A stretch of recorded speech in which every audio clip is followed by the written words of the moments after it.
রাতের নিস্তব্ধতায় হঠাৎ যেন বদলে গেল দক্ষিণ এশিয়ার শক্তির মানচিত্র। সীমান্তের ওপারে তখন নীরবতা, কিন্তু সেই নীরবতার আড়ালে তৈরি হচ্ছিল ভয়ঙ্কর এক বার্তা।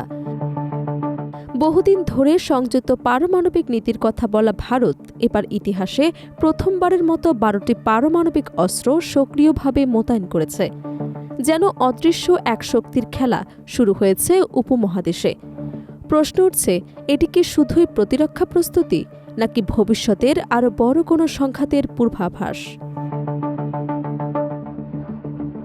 পারমাণবিক অস্ত্রনীতিতে এক উল্লেখযোগ্য পরিবর্তন এনেছে পাকিস্তানের চিরশত্রু ভারত।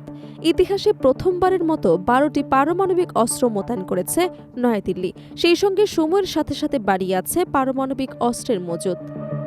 তাহলে প্রশ্ন হচ্ছে, পারমাণবিক অস্ত্র নিয়ে মোদী সরকারের হঠাৎ এত পরিবর্তন কেন? সাম্প্রতিক এই তথ্যকে ঘিরে আন্তর্জাতিক মহলে তৈরি হয়েছে ব্যাপক বিতর্ক ও বিভ্রান্তি। প্রতিরক্ষা বিশ্লেষকদের একাংশ বলছে, এখানে মোতায়েন শব্দটির ব্যাখ্যা ভিন্নভাবে উপস্থাপিত হতে পারে।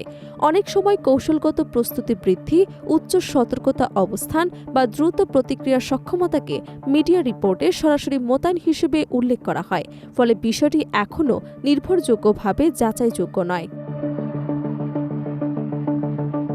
Stockholm international piece research institute এবং অন্যান্য আন্তর্জাতিক অস্ত্র পর্যবেক্ষণ সংস্থার সাম্প্রতিক মূল্যায়নের ভিত্তিতে বিভিন্ন সংবাদ মাধ্যম দাবি করছে, ভারতের পারমাণবিক নীতিতে কিছু কৌশলগত পরিবর্তনের ইঙ্গিত পাওয়া যাচ্ছে।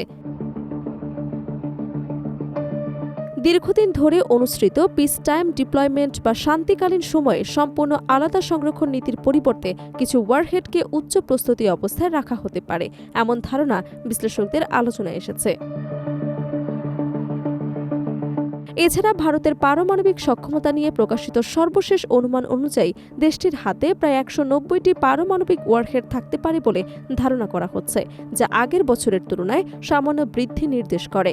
তবে এসব সংখ্যা আনুষ্ঠানিকভাবে নিশ্চিত নয় এবং বিভিন্ন সংস্থা ভিন্ন ভিন্ন হিসেব দিয়ে থাকে। বিশ্লেষকদের মতে, ভারতের পারমাণবিক শক্তি মূলত 3টি প্রধান প্ল্যাটফর্মে বিভক্ত: স্থলভিত্তিক ব্যালিস্টিক মিসাইল ব্যবস্থা, আকাশপথে ব্যবহারযোগ্য কৌশলগত বিমান বাহিনী এবং সমুদ্রভিত্তিক সাবমেরিন সক্ষমতা। এই সমন্বিত কাঠামোকেই সামরিক ভাষায় নিউক্লিয়ার ট্রায়াড বলা হয়। এর মাধ্যমে একটি দেশ স্থল, আকাশ এবং সমুদ্র 3 দিক থেকেই পারমাণবিক প্রতিক্রিয়া দিতে সক্ষম হয়।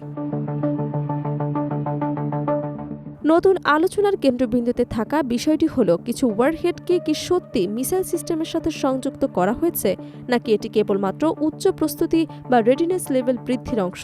এ নিয়ে স্পষ্ট তথ্য নেই। বিশেষজ্ঞরা বলছেন, এমন কৌশল সাধারণত প্রতিরোধমূলক ব্যবস্থা হিসেবে বিবেচিত হয়, যার লক্ষ্য প্রতিপক্ষকে আক্রমণ থেকে বিরত রাখা। অন্যদিকে ভারতের ঘোষিত নীতি নো ফার্স্ট ইউজ বা প্রথমে পারমাণবিক অস্ত্র ব্যবহার না করার অবস্থান এখনও আনুষ্ঠানিকভাবে বহাল আছে।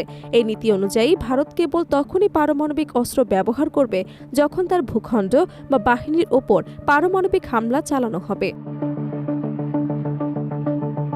দক্ষিণ এশিয়ার ভূ রাজনৈতিক পরিস্থিতি বরাবরই সংবেদনশীল। ভারত এবং পাকিস্তানের মধ্যকার দীর্ঘদিনের উত্তেজনা, সীমান্ত সংঘর্ষ এবং কৌশলগত প্রতিযোগিতা এই অঞ্চলের নিরাপত্তা পরিস্থিতিকে প্রভাবিত করে আসছে। ফলে যে কোনো পারমাণবিক সক্ষমতা বৃদ্ধির খবর দ্রুত আন্তর্জাতিক উদ্বেগের জন্ম দেয়। বিশ্লেষকদের একটি অংশ মনে করছেন, বর্তমান পরিস্থিতি সরাসরি যুদ্ধের ইঙ্গিত না দিলেও এটি আঞ্চলিক অস্ত্র প্রতিযোগিতার নতুন ধাপের দিকে ইঙ্গিত করতে পারে। অন্যদিকে কূটনৈতিক বিশেষজ্ঞরা বলছেন, এ ধরনের খবরের পরিপ্রেক্ষিতে আস্থা নির্মাণমূলক সংলাপ আরও গুরুত্বপূর্ণ হয়ে উঠেছে, যাতে ভুল বোঝাবুঝি থেকে কোনো ধরনের সংকট তৈরি না হয়। সব মিলিয়ে ভারতের পারমাণবিক নীতিতে বড় পরিবর্তনের যে দাবি করা হচ্ছে তা এখনও সম্পূর্ণ নিশ্চিত নয়। এটি মূলত বিভিন্ন আন্তর্জাতিক রিপোর্ট, অনুমান এবং কৌশলগত বিশ্লেষণের সমন্বয়ে তৈরি একটি বিতর্কিত চিত্র, যা দক্ষিণ এশিয়ার নিরাপত্তা পরিস্থিতিকে ঘিরে নতুন করে আলোচনা এবং উদ্বেগ তৈরি করেছে।